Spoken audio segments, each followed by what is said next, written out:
vendo a multidão, subiu ao monte, aproximaram-se dele seus discípulos, e abrindo a sua boca, ensinava dizendo: bem-aventurados os pobres de espírito, porque deles é o reino dos céus. Bem-aventurados os que choram, porque serão consolados. Bem-aventurados os mansos, porque herdarão a terra.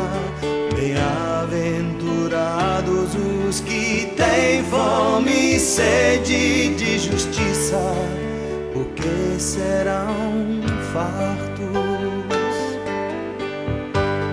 E os misericordiosos alcançarão misericórdia, e os limpos de coração, porque verão a Deus. Bem-aventurados os pacificadores, porque eles serão chamados filhos de Deus.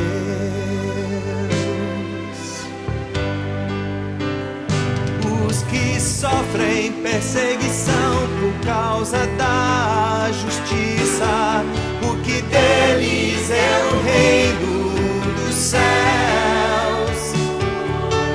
Bem-aventurados sois vós quando vos injuriarem e perseguirem, e mentindo disserem todo mal contra vós por minha causa.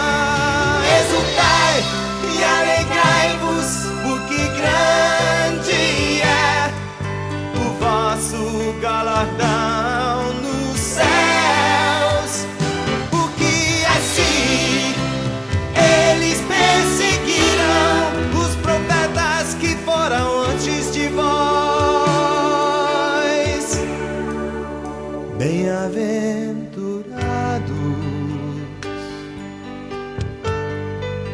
os pacificadores,